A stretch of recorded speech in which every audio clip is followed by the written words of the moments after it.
Hello and welcome to this candidate forum for Forest Lake District 831 School Board.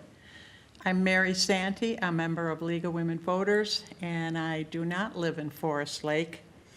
I will be your moderator. All the candidates who filed to run for this office were invited to attend. Several had previous commitments or health concern, and I will tell you a little bit about League of Women Voters. It's a nonpartisan volunteer organization which encourages citizens to participate in government. Our mission is to support voter education and voter rights. Though the League studies and takes positions on many issues, we do not support or oppose any candidate or any political party. Our goal is to encourage citizens to learn more about the positions of the candidates that you will be on your ballot November 8th. You'll be electing 3 members to the school board, and let me introduce those who are here.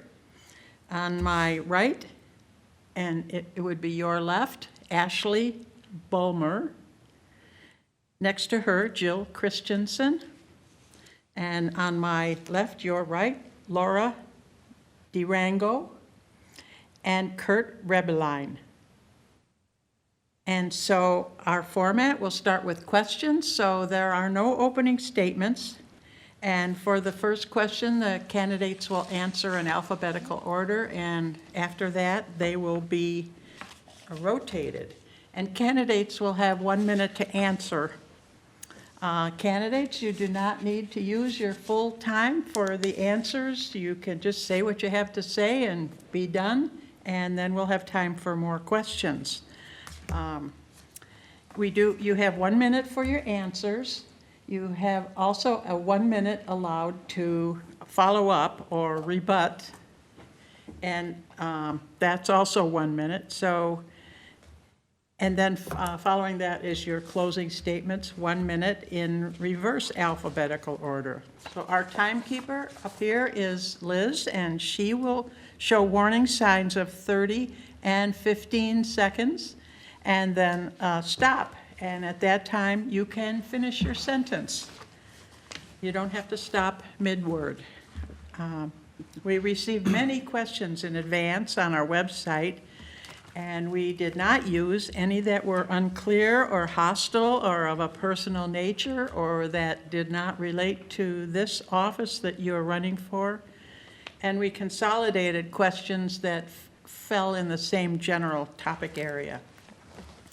All the questions submitted are the property of League of Women Voters. So let us begin with our first question, and we start with Ashley Bulmer.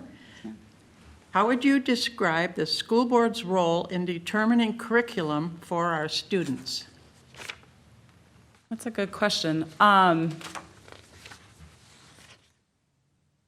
You know, there's a rigorous process that goes with curriculum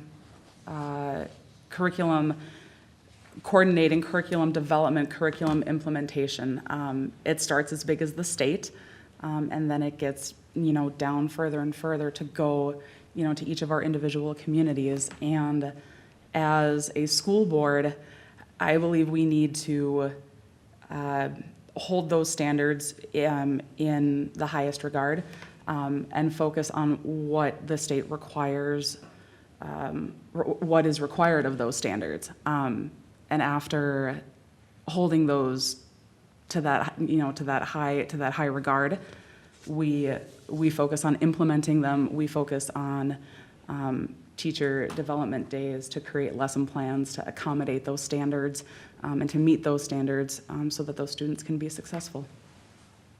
Thank you. And next to answer, Jill Christensen.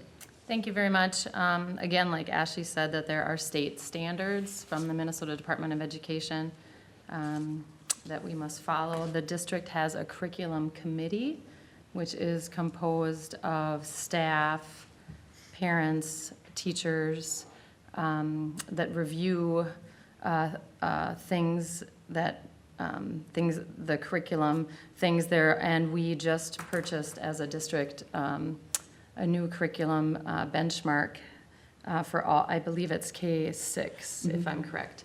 And that was a rigorous review from the curriculum committee, and there was input at all levels to decide to do that. So, yes. Thank you. Next, Laura DeRango. Yes, so I would echo a couple of things that they have said, that there are Minnesota standards. They're pretty broad or general, and the school boards are tasked with choosing the curriculum that they want to use to meet those standards. I would just emphasize that although there's a lot of input that goes into that decision, and through the curriculum committee and experts that they may bring in to consult with, but ultimately the school board members, the 7 of them, are responsible for the selection of the curriculum for the school district. They choose it. Thank you. Kurt Rebeline. Well, I would like to start off by thanking the League of Women Voters for having us here tonight and giving us an opportunity to speak and share our thoughts. That said, moving on to the question, a lot of the candidates have already talked about state standards and the curriculum committees, and kind of briefly mentioned we do have a director of teaching and learning. He's very involved with curriculum and curriculum development. But I view the school board as kind of taking that next step, and it's really our job to interact with the community and interact with the public and interact with the parents and really understand what's important to them in the curriculum and help bring that feedback in while maintaining the standards that we need to adhere to, making sure our community values are represented. Thank you. I'll go on to the next question, and this question will go first to Jill Christensen. How would you respond to parents' concerns about what is or isn't being taught in classrooms? Thank you. That is a good question. I do believe that there is ample opportunity for parents to be involved in their children's education, in the classroom, reviewing the curriculum. My position, I am a part-time aide at Candidatte Elementary, and so I'm in my 8th year, so I have been in the school every day in those years.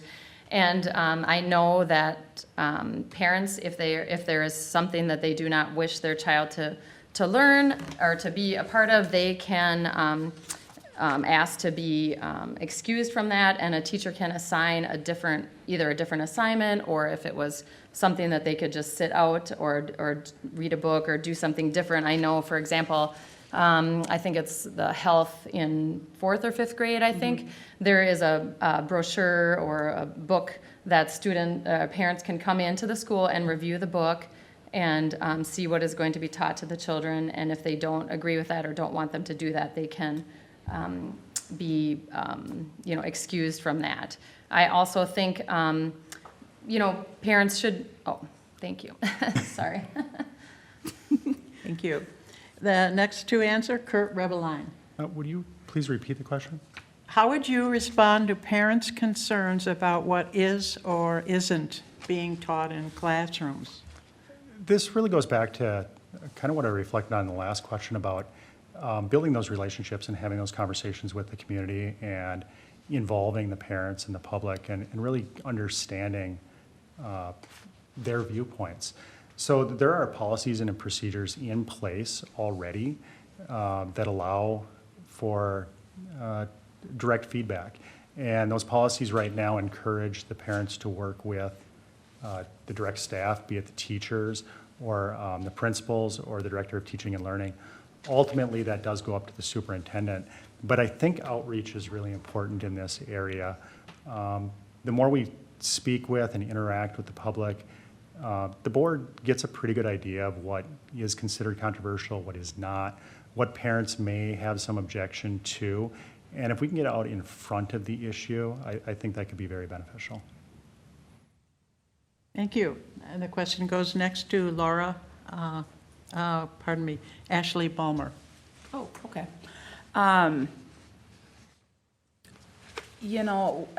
Parent concerns, we definitely want to make sure that those are being addressed. Transparency between teachers and parents is very forthcoming, and it's encouraged. If parents have questions, they are encouraged to talk to the child's teacher and to get more information on the topic at hand.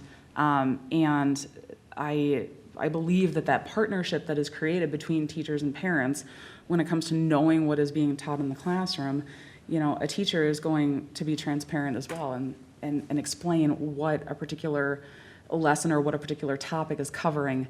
There's no need to keep things from parents as far as what's being taught in their child's classroom.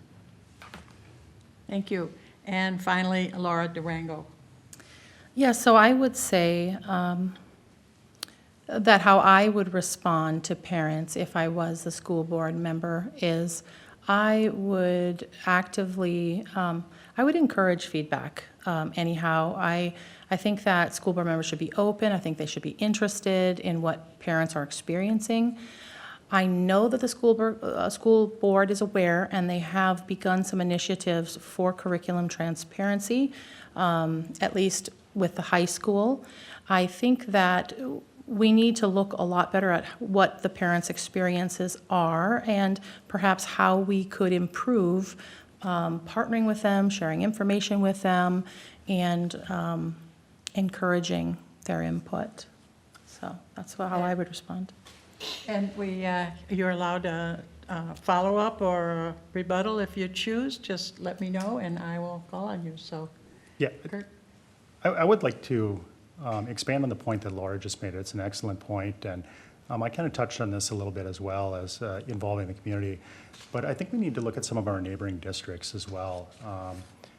I believe at Spring Lake Park right now, they're actually working on a program to really strengthen the school-home connection and get parents more involved.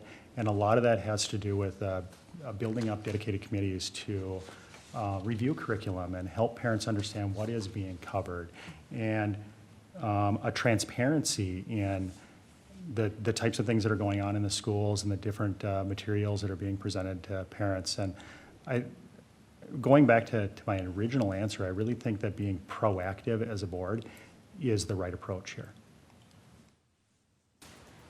Any other follow-up? Okay, we'll go to the next question, and the first to answer this one will be Laura Durango.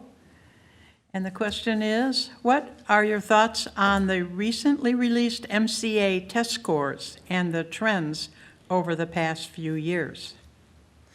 Yeah, so I did review those. I saw it was over the last 5 years, in fact, that the trend has been reducing performance each year, and that's very concerning. I think that should be of the ultimate importance, because that is the primary reason why the schools exist, is for the education of our youth. So if we're not meeting the mark with that, I think that all resources and focus should really go to that.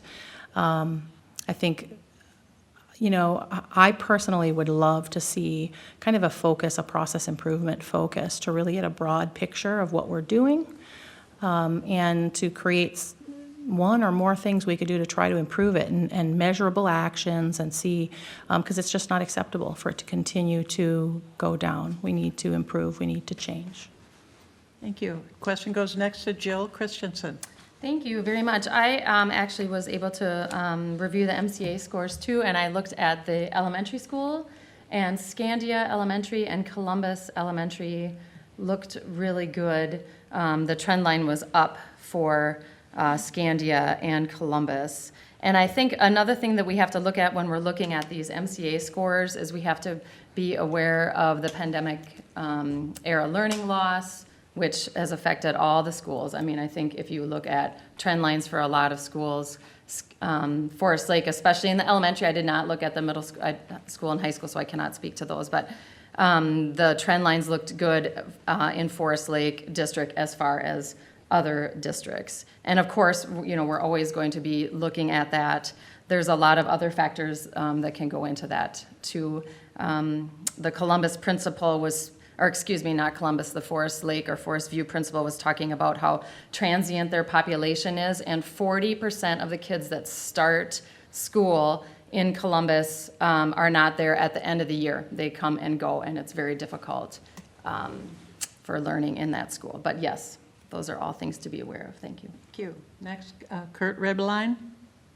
I think Laura made some excellent points here, reflecting back on just how long scores have been dropping. We can't look at this through a singular focus of this is a result of the pandemic. This is a bigger problem, and it affects all of our schools. And we do need to look at the pockets of improvement that we've had, the instructors that we have that are being successful, and really analyze what it is that they're doing that's bringing success for those students, and see how we can adopt that district-wide. We have a Department of Teaching and Learning. JP does an excellent job. We can definitely do some more in-depth analysis to find those pockets of success in our schools and implement the programs that are working across a broader audience. Finished? Okay. Finally, Ashley Bulmer. Thank you. Yes. To kind of piggyback off of what Jill said, MCA test scores, while it is alarming to see a downward trend, not necessarily across all schools in our district, but we do have to be aware of certain situational factors, circumstantial factors that are out of the control of the families in our district, the pandemic being the biggest one, but there are also other factors that are at work here that we may not know about. There may be an issue with a job loss. There may be an issue with a new child on the way. There may be an issue with lack of funds. There are all sorts of things that affect MCA test scores, and it's not necessarily from an instructional point of view. Thank you. And you'd like to answer, Laura Nadrango? Yes, thank you. I just wanted to add that I totally understand what Ashley just said about all the possible precipitating causes for declining scores. And as I had stated earlier, it's been ongoing for the last 5 years. But I would say instead of just, I mean, that's a great first step, is to analyze what the causes may be. I just think that since the academic success of students is the primary goal of the school, that we should be doing something about it, not just saying, oh, it was the pandemic, or oh, it was the transient population. I think that we need to take action, again, because that's the reason why the school district exists, for the success of our youth. So that's what I had. I'd like to add to what Laura just said too, and we have to remember that when we look at the MCA scores and we're looking at trends, we're looking at the wide population. We're not looking at individual students here. So this isn't really a reflection of something is going on in a single family or one. In some cases it is, but really we have to look at the larger picture and see what's bringing our students success and see how we can perpetuate that across the district. I'd like to add something to that. Thank you. Yes? Thank you. I would like to add on to what Kurt's, excuse me, I wanted to say Craig, I'm sorry, Kurt, excuse me. The pockets of success. We do have math and literacy coaches and peer coaches in the classroom, which I think are or in the district, excuse me, that can mentor new teachers. We also have, I know in at least some of our elementary schools, we have reading corps workers, which is excellent. They work with the kids K through 3, I believe, to work on their reading skills. So those are some successful things that we are doing in the district and modeling and bringing out to our other schools. Thank you. Ashley? Yes, and I can attest to those reading corps in that K through 3 population. My son was in those reading corps as a remedial for needing to catch up with his reading to be on par with the rest of his grade level. So those programs do exist, and that is definitely that action step that Laura was taking that we are doing.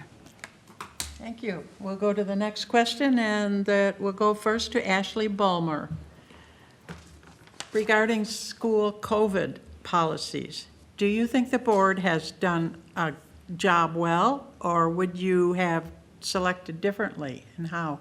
Yes, I have to give credit to the board because if I were to put myself in that situation with not knowing, fear can be a really big motivator, and you can only imagine how many people were afraid when all of this came about, especially the immunocompromised, especially the elderly. That I have to give credit to the board because they did the action that they did with the information that they knew, and then they took that information and they changed it as time went on, as we knew more about what this virus was, about what the transmission rate was, about symptoms, and for not having medical degrees and being fancy schmancy doctors. I mean, I think the board did a fantastic job with the information given and continue to move forward with it. Thank you. Next to go is Kurt Rebelein. I really think this question has a lot of parts, because it really depends on the time frame that we're looking at. If we look at the initial impact of COVID and what the board knew in a very short time frame, it's very understandable how they reacted, and it's very understandable the safeguards that they put in place and the things that they did.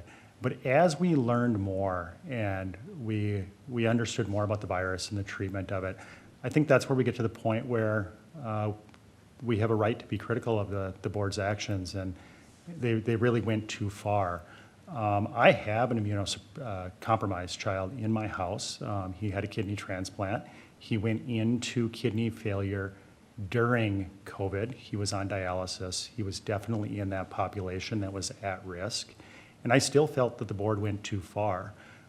We need to allow our community to take their own risk assessment into their own hands, determine what is appropriate for them, and go forth. Thank you. Question goes next to Jill Christensen. Thank you very much. I just feel like, obviously it was a worldwide pandemic. It seems like we were trying to build the airplane while we were flying it. We were trying to figure out, what's around the next corner. It's easy, I feel, to look in hindsight and say, well, we should have done this, or, everyone's, or whatever. It's easy to look back in hindsight. I just feel like, compared to some of the surrounding districts around us, I do feel like the board did a good job with what they could do with the information that they had at the time. Kids were in school when they were able to be in school. Yes, there were a mask requirement at some times, but if the choice was to have my child not in school or to have a mask requirement, for me personally, I would rather have them wear a mask and be in school. Of course, things look different now. Like I said, in hindsight, I think the board also did a really good job of looking at the data. Forest Lake is comprised of 3 different counties. Thank you. Thank you. Finally, Laura Durango. Yeah, so this is a big question for me, because I just have to say personally, I was extremely dissatisfied with how the school board handled the COVID situation. I'm speaking from a background, I happen to be a registered nurse. I have a public health certification. I have a good understanding about normal processes, and it really bothered me that non-medical staff in the schools were making judgments. And this is the issue. I divided into 2 issues. One was, how do you handle actually sick people? That's one issue. But the part I took real issue with was their processes and policies and restrictions and maskings on healthy people. We knew from the beginning in healthcare, it's a known fact that the masks do not stop viral transmission. So this was, I always knew this, so of course I was not supportive in it, but yet a mask restricts oxygen and it builds up carbon dioxide. So it really bothered me. The data was there, the information was there, the board was not responsive. Thank you. Any further comments on this? Okay, we'll go to the next question. It'll go first to Laura Durango. What progress have you seen in providing mental health resources for students and staff? Do you still see needs in that area? I would have to say it's very important, I think, for the schools to be actively aware. But this is the issue, I guess. I would like the schools to have resources, counseling resources to support students in need. But a very sensitive, or a caveat to that, is really the connection and communication with parents. It would just be a really big issue to me that the schools maintain the proper place of things in terms of communicating and sharing all pertinent information with parents. But if they had resources that could be convenient in the school, near the school, making those counseling services available to at-risk teachers or youth, that would be ideal. Thank you. Next to answer, Jill Christensen. Thank you. I do think there has been some progress in the mental health services in students and staff. I know, again, I can speak to the elementary level because that's where I'm working in the building. And we do have some behavioral interventionists, at the elementary level. I know last year they added some at the middle school. There were 2. I don't know their exact title. But it's very important, and I think we need to do more. Of course, funding is always an issue. But I know that there are counselors available also at the middle school and at the high school. And as far as parent parent awareness, I do know, again, at the elementary level, if a counselor calls a parent, if there's a concern, there's a discussion, and the parents are aware of what is going on. Thank you. Next to go is Kurt Rippeline. So I have 3 children that have worked their way through Forest Lake schools. My daughter is a recent graduate just last June, and I have 2 sons, one in high school and one in middle school. So I've actually seen this at all levels. I've seen it at the grade school. I've seen it in the legacy junior high model that we had, and now in the middle school and the high school. And I think the support staff that we have in place is great. We've been very engaged. I already mentioned my son's medical situation. He was born with heart defects. We've been engaged with the counselors and the support staff since the very beginning. And that's on all levels, not just with my youngest son who has the medical challenges, but with his brother and sister as well. And they've always been there for us. They're engaged, they're very approachable. And I think they've been very good resources. And I've actually seen improvements to that program in the 13 years that I've been watching it. Thank you. And finally, Ashley Ballmer. Yes, thank you. This question is very near and dear to my heart. I do believe that the district has made great strides to providing resources for mental health resources for students and staff. Statistics are out there that students, particularly our high school age students, will confide in an adult, about struggles that they are having, and that's good. That's good. We're moving from keeping it hidden and keeping it under wraps and ending that stigma that goes along with having anxiety or depression or PTSD, bipolar, and so that's great. And so it goes back to having those communications with parents and families that have those students in their households, that maybe they see a counselor outside of school or in school. I have worked with Canvas Health. Canvas Health is in our district at our middle school and our high school counselor resources, and just the constant communication between everyone is very, very key. Thank you. Anyone with something further to add? Okay, we'll go to the next question, and we'll go first to Ashley Bulmer. Is there anything different our district could be doing to prevent an active shooter incident in our schools?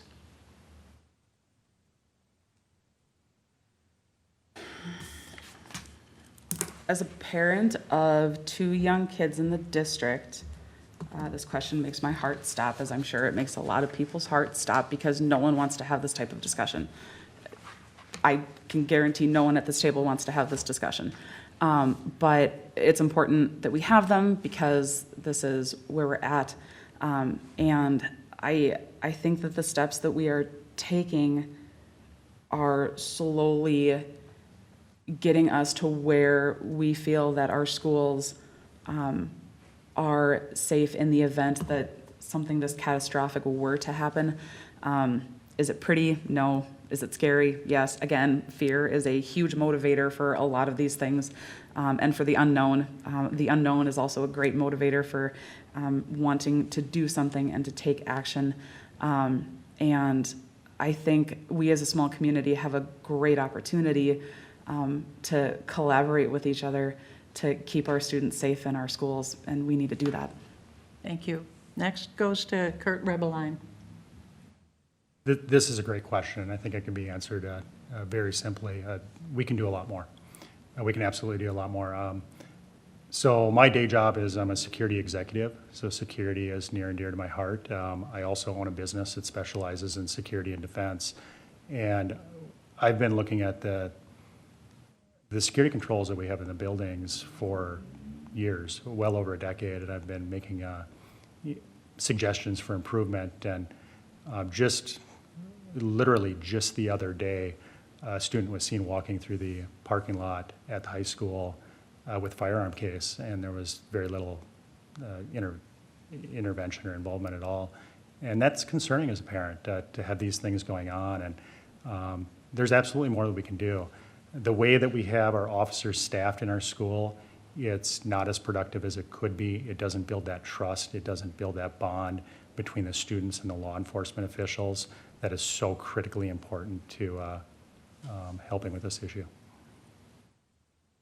Thank you. Laura DeRango. Yes, if I could just kind of piggyback off of what Kurt had shared, that I think I have seen some positive improvements. I've lived in this community 23 years and have 4 children. All of them have gone through the Forest Lake schools. My 3 older boys were at Columbus. It's a wonderful school. I've seen them make some structural changes that enhanced security greatly to their building. I know that the Forest Lake High School has, I believe what they call is the Raptor program. It screens driver's license before entry to the school. I think there are some good things going on, but to piggyback off what Kurt said, I think that there's a lot more to be done, and part of that would be developing the relationship with the students, engaging everybody so that they'll come to you, they will tell you what they see that is of concern, and that there's the ability to make a rapid and immediate response to it. So. Thank you. Jill Christensen. Thank you. There was just a recent article this summer in late July in the Forest Lake Times, and then Dr. Massey, superintendent, had a follow-up. This summer, the district went through a school safety training program with law authorities, from all 3 counties that make up our district. And the reason, and they went, it was called I Love You Guys Foundation. It's a nationwide foundation. Anyway, so they went through this 3-day training, and the main thing that they're learning to do is use the same protocols in all of our schools all the way around. So if there's an emergency, they're all using the same language. They all know what they're supposed to do. They have a universal terminology when they're managing the crisis situation. They have designated school officials that have specific, well-defined roles, which they're supposed to do with the command center, notifying parents. So all schools in our district have the same safety protocols, which I think is really wonderful. In a crisis, you know exactly what to say. Of course, this can never be prevented 100%, unfortunately, but I think Forest Lake is very well prepared to do so. Thank you. Any further comments? Ashley? Just to echo and piggyback off of Jill and a little bit off of Laura with that relationship with the community. There was a situation at Columbus Elementary where my students currently go, and that communication was done in a timely manner with the principal of Columbus Elementary and to the rest of the parents. And there was even a follow-up to say, hey, this was the situation, and then later on in the day, hey, this is the situation, and it has been resolved. We know we have connected the dots, and so that communication is there, which is great. Yes. I'd like to add to the summer program. The summer program really concentrated on the reactive potential or the reactive possibilities of having an active event in our schools. And I'm one, I would like to focus more on the preventative side. I mean, yes, it's very important to have a reactive plan in place, but I think it's even more critical in this regard, especially with the lives that we have at stake, to be more proactive. And there are very simple measures that we can take, both policy, procedure, and building better controls. There are simple things that we can do to improve our lockdown process. I know for a fact in the high school that during lockdown processes, a lot of the students will come and go through exterior doors as they see fit. That should trigger an alarm in the office. They should understand exactly who's coming and going. We have a lot of the technical controls in place already. We just need to improve the way we're utilizing those. Thank you. Go ahead. I just wanted to add to that, that I have heard reports likewise that students letting people in side doors, non-students, letting non-students into the building. I don't know all the ins and outs of how they have it set up, but that's really concerning from a security standpoint. So I totally agree that the best focus is on being proactive and preventing the situation from ever coming, and I think that's where the building relationships and the better controls comes in. But yes, to have a good reactionary process is very important, and I think that we're taking good steps, but I do think there is a lot more that can be done.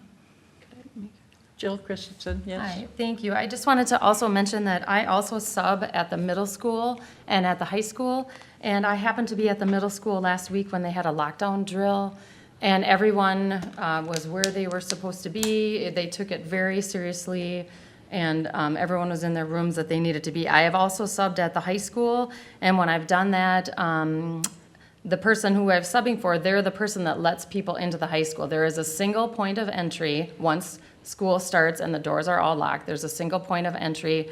There are cameras all around the high school, and doors lock. And as far as I understand, there is not a way to let someone in a side door that I've been aware of, because as part of that job when I was subbing, I was the one to push the button to let them in or out. And of course, you want to take that very seriously, so thank you.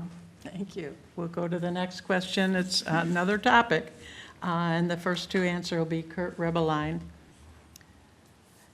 What experience and skills do you bring that will help you as a school board member carry out budget and financial oversight responsibilities of the board?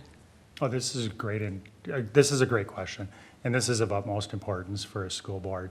I do own a number of my own businesses, which gives me some insight into budgets, not budgets this large.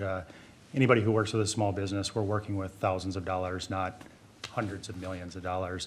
So there is a difference there, but I am also an executive officer at a medical company, and I do have experience with very large budgets. I've worked for Fortune 40 companies. I've been responsible for extremely large budgets and allocating funds and understanding staffing and expenses and benefits and maintenance costs and different types of things like that. So this is something that I've been working extensively with throughout my entire career, and I have no doubt that I could to work with the school as well. I was also part of the levy committee in 2018 where we analyzed the budget to determine exactly what the school's needs were. Time. You'll have another minute later if you need. Preston goes next to Ashley Bulmer. Yes, thank you.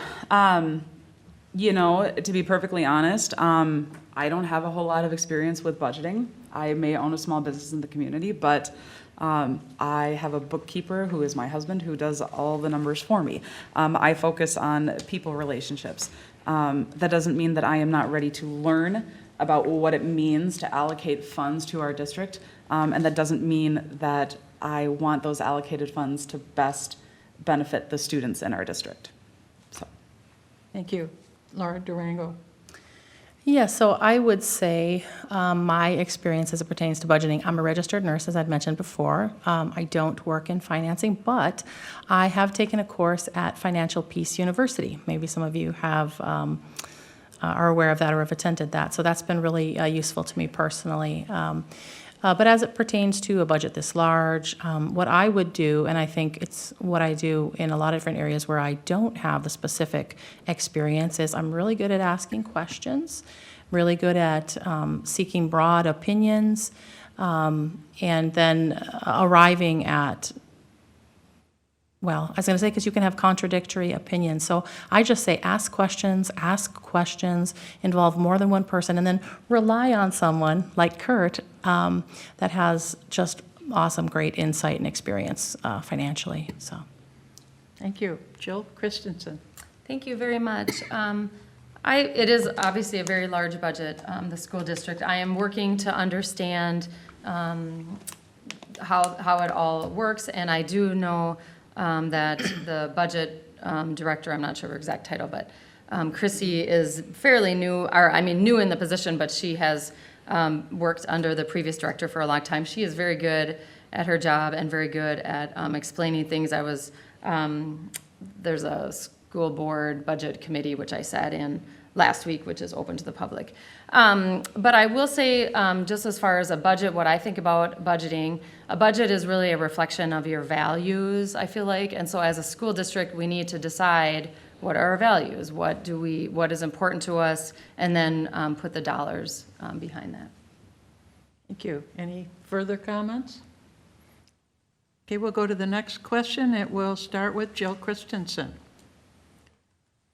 How can the school board ensure that the community has a voice in discussions regarding the direction of the district? Okay, sorry.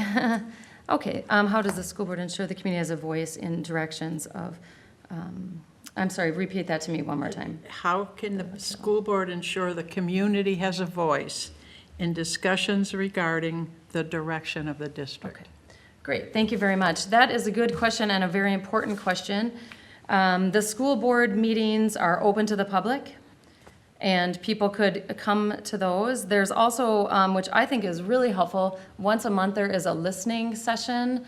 So it's open to the public. Anyone can come and ask any kind of question. You don't have to have a special card or anything like that. It's 1 hour. It's with at least a couple of the school board members and the superintendent, and that is a wonderful time.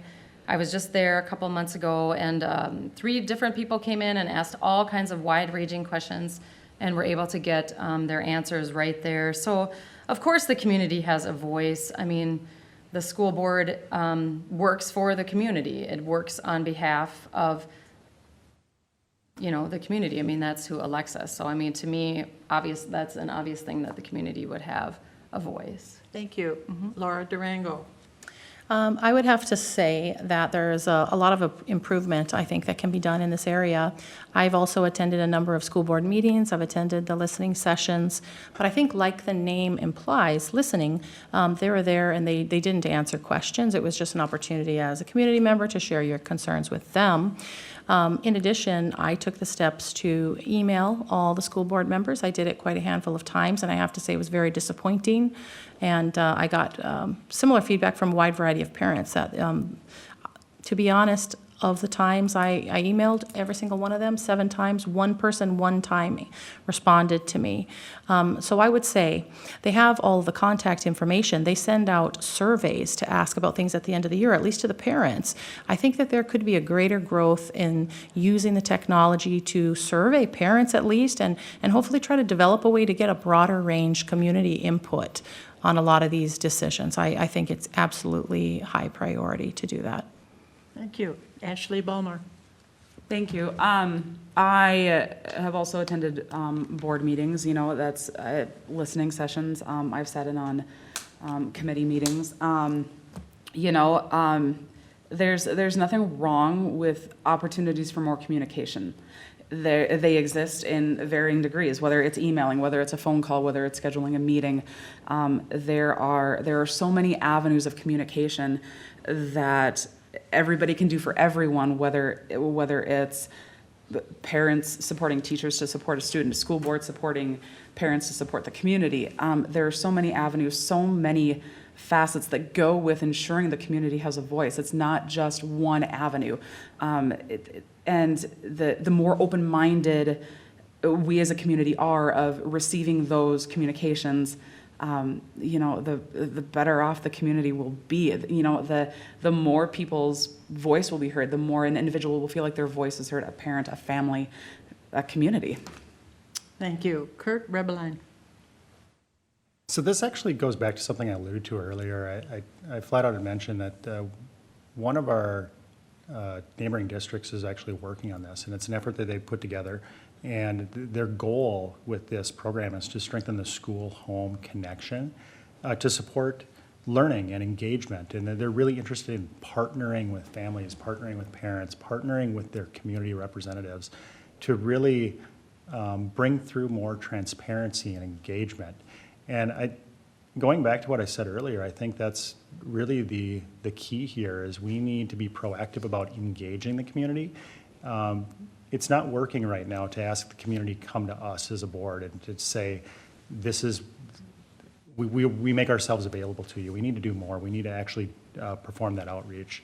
And I'll leave you with a kind of a rhetorical question here, but did you know that excellence in communication and outreach is part of our strategic plan right now? I didn't until I actually dug into it, so I think that program needs to be looked at a little bit more critically as well. Anything further to add, Ashley? Yeah, so that school-home connection, I agree, is very important. And one of the avenues that we can use to increase that school-home connection is constant communication with our students' teachers. Constant communication between teachers and parents, parents and teachers. You know, that's going to strengthen that. And a teacher isn't a teacher without its students. A student isn't a student without its parent. And again, there are all these avenues that go into building everything up and encourage everything and making everything more positive. So, yeah. Any other? Yeah, I'd like to add to that. It really is about partnership, and it's about being open to ideas and presenting yourself in a manner that shows that you're open to those ideas and that you want that feedback. You solicit the parent and teacher involvement. The teachers want to hear from the parents want to hear from the teachers. I think that is a critical piece of that. And if you put yourself in a position where you're actually discouraging input, that's going to build walls. Thank you. Okay, go ahead, Laura. One small little piece to add to this, as we mentioned earlier about the falling academic performance scores and my commentary about, there being opportunities for a lot of improvement in engaging parents and community members. I think that might be one of those process improvement things that the school board would want to look at, because I think that engaging parents is the best way to increase student performance as well as improve behavior and discipline. So I would add that as a definite action step to improve academic performance and disciplinary issues, is really finding out what structures and processes could be used to have greater partnership, connection, communication with parents. Jill, anything more to add? I was just going to add, too, but- just talking about, I know we started out talking about school board communication, but I do feel like, at least in my experience, parents have been encouraged to be involved in their students' activities or opportunities to talk again to the teachers. For example, tomorrow night, there's a big thing up at the high school, an event for all the community to come to. And even just on the small level, I think, and I know parents are working full-time and it's difficult, but, be involved in your PTO, be involved in your child's school. Come to the school events. That is a great way to kind of get a feel for the school environment, see how your students are interacting with other students. Just, be as involved in the school as you're able to. There's lots of different events and parent-teacher conferences, which I know sometimes it's difficult to attend as well. But just those are all available for parents to attend as well. Thank you. We'll go to the next question, and it will go first to Ashley Balmer. How would you go about seeking student feedback, and how would you use it in setting district policies? I believe that the students are one of the most important aspects of a school board. We have our schools to educate our students, to prepare them for the real world, for anything, for whatever life throws at them. And the opportunity to seek student feedback is something that I am very passionate about. And there are many ways to engage a student, be it at an elementary level, middle school, or a high school level. The community events is one of those things.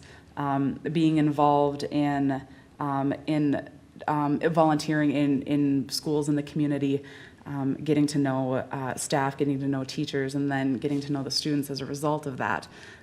It's a great doorway to seek out feedback in what makes sense to them. You know, you're sitting at a table reading with students, and you make a connection. And I'm going to stop there because stop.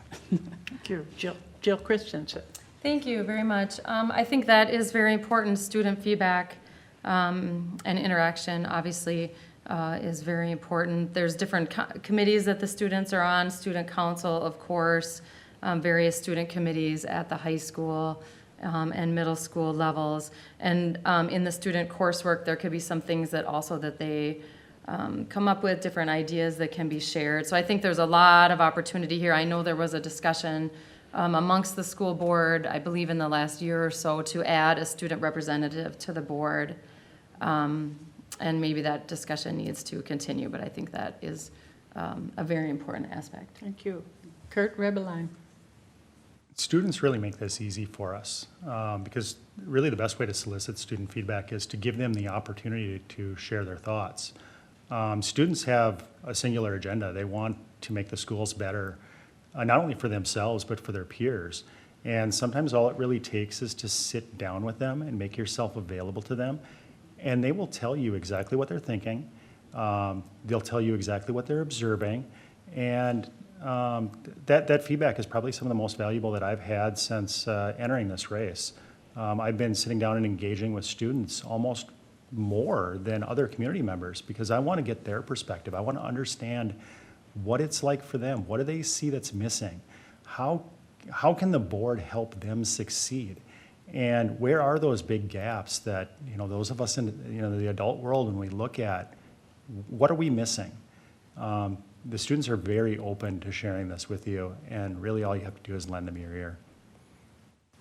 Thank you. Laura Durango. So I would agree with everything that has been shared on the topic. I think students' viewpoints are extremely important.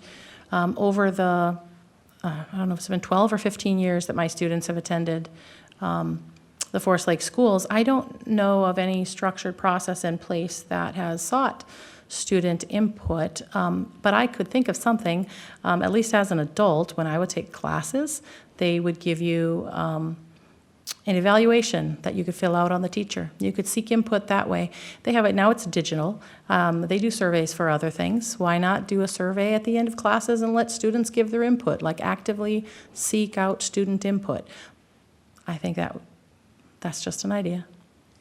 I'd like to expand on what Laura said because they're great ideas. And going back to the point that I was making about it's easy to get student feedback. All you need to do is make yourself available. I would really like to see the board be more active in the schools. I've been engaging with a lot of the principals in the district as well, asking them who their board representatives are, and they don't know. And I think that's a problem. I think the board members, they need to become connected to their assigned schools, and part of that is reaching out to those schools, interacting with them, engaging with them, asking questions, soliciting feedback, and really getting an understanding of what's going on in those buildings. And I know, at least from the administrators that I've spoken with, they would welcome the board members into the building and would be elated at the chance to have that opportunity for their students to engage with the board. Any further additions, Jill? Yeah, I would just like to, in my experience, we have had all 4 of our kids go up through Scandia. We have 1 in the middle school now and 2 in the high school and 1 who graduated in 2021. And I know, I knew all through when our kids were at Scandia who the school board rep was. And I saw multiple school board members at the various activities. So just in my experience, I did not find that to be the case. Anything further? We'll go to the next question. Ashley has a question. Thank you. Yeah, it's, I agree. My children are only, 4 years into the school district. My youngest is in first. My oldest is in fourth. I employ a lot of the youth in my community in my business, and I hear their feedback. I have also seen board members at fall open houses and at PTO meetings and community school events. That's also not the case with me. Thank you. All right, we have one last question. Time for one more question, even though we had more to ask. And we'll go first to Kurt Rebeline. And the question is, what motivates you to want to serve as a school board member, and why are you the best person to be elected? Oh, that's a great question. So my motivation here is really the students. I see a lot of potential in this district. I've been interacting with the board for several years. I've been working with administration for several years. And anytime I see an opportunity for improvement, no matter how large or how small, I've been sharing that with pretty much anybody who will listen to me. And because I think our schools can be great. I really think that I have the experience, both professionally, working as an executive officer in a company, owning small businesses, the experience that I have in the schools, going through with the special ed programs, understanding how the various buildings work, unknowingly helping pilot remote learning just to accommodate some needs that we had in our family. I've seen a lot, and I see where some minor changes could really bring about some great benefits to the students. Thank you. And next to go is Ashley Bulmer. Thank you. I want to support an already great school district. I think our school district is doing great things. I think our teachers do great things. I think our administration does great things. I think our support staff does great things. I think our board members do great things, and I want to be a part of that. I want to be a part of that, and I want to propel that forward, and I want to make that better, continue to make that better, to an already better system. Our students deserve an education, and we have the power as a small community to come together and to do that for them, and it's already being done. It's already being done, and I want to continue to propel that forward. Thank you. Laura DeRango. So what has compelled or motivated me is, my husband and I made this community our home 23 years ago. We love this community. We love the schools. These past couple years have been a challenge for everybody, but it revealed a lot. And it revealed some things that were very concerning. So while I would agree that there's a lot of good things that the school district is doing, and we love the school district, there are opportunities for improvement. And I think that critical feedback is really useful, meaning to evaluate, to make sure. But there are some key issues that I think were being handled poorly, and the school board was not responsive. And I found that a lot of community members share those concerns, and so I stepped up. And I would be honored to be able to represent the people and be the voice of the people on the school board. Thank you. Jill Christensen. Thank you very much. I'm running for school board because I believe in the value of public education. I believe that we want to continue to establish an environment where all of our children can safely learn and grow. I feel that I am a unique candidate because I am a part-time employee in the district, which I do not believe that area is represented on the board currently. But most importantly, I want to and I will represent the best interests of all of our students and our families, regardless of my own political beliefs and whether or not they align with theirs. I am open-minded, and I am able to listen to all different sides and come to a reasonable conclusion. So thank you. Thank you. So now we will turn to the closing statements, and I hope you got a little bit of your bio out in that last question. And so we'll begin with Kurt Rabelon. All right. I'd like to start off again by thanking the League of Women Voters for having us here tonight. I think they did a fantastic job in putting together the questions. We covered a lot of really important topics tonight.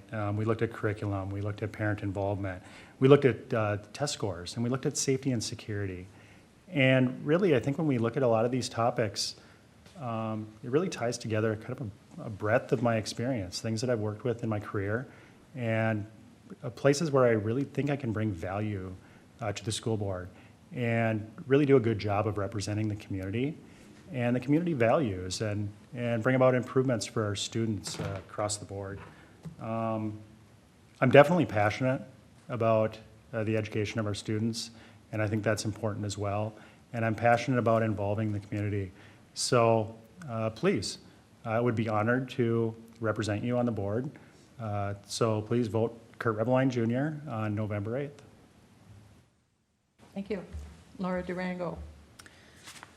So, as I said, we've made this community our home for almost 25 years. I've raised 4 children here. We love the schools. I want to see the schools thrive. There are some key things I think that I could bring. One of those I think that has started to shift, and one thing that is I'm really passionate about is parents' rights. So like one of the other candidates had mentioned, I believe that parents have the sole right to teach their children social, political, moral topics. I think that the schools exist for the academic instruction of students, and I would really respect all parents' rights to raise their children how they see fit, and I think that that would be a great thing to see back in our schools. Thank you. Jill Christensen. Thank you very much. I would like to thank the League of Women Voters for sponsoring this forum tonight and giving us an opportunity to have a constructive conversation. As I said, I'm a centrist, I'm rational, I'm objective, I'm level-headed, I'm proud of my accomplishments and my service to the community. I am running my campaign with honesty, integrity, and transparency. And if I am elected, I will take this position very seriously. I will do my duty, and I will be held accountable to students, parents, and educators. I believe that we are more alike than we are different. I believe parents want their children to be happy. They want them to be safe. They want them to learn and be successful at school. I believe we agree on many things. We just disagree sometimes on how to go about it. I want to thank the viewers at home who took the time to watch this and be informed voters. And I ask for your vote on November 8th. Thank you very much. Thank you. Ashley Ballmer. Thank you. I will probably be the least structured of the 4, of the 3. I can count, I promise. I mean, thank you to the League of Women's Voters. This was great to have a panel like this, to meet each other, to discuss, to talk about, what's really important when it comes to this type of spot in the community. And this type of spot in the community has to do with representing students and their families. What is going to be best for students and their families as students grow, move throughout the schools, gain wisdom, gain experience, gain friends, experience those hardships that come with life, failure, struggle. They learn persistence, they learn perseverance, and the families are right there alongside them, cheering them on every step of the way. And I just hope that by having a chair on the board, that I get to cheer them on as we go and as we talk opportunities of success. Yeah. Thank you. Thank you all for coming and participating. That concludes our forum for candidates for the Forest Lake School Board. You can view recordings of this forum and all of our forums on YouTube channel League of Women Voters, White Bear Lake area. You can also look for a replay on your local cable station at times of their choosing. Our website, lwv-wbla.org,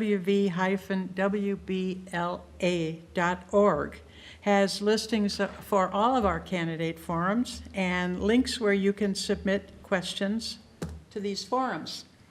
Thank you, and remember to vote on or before November 8th. Early voting starts September 23rd. Thank you.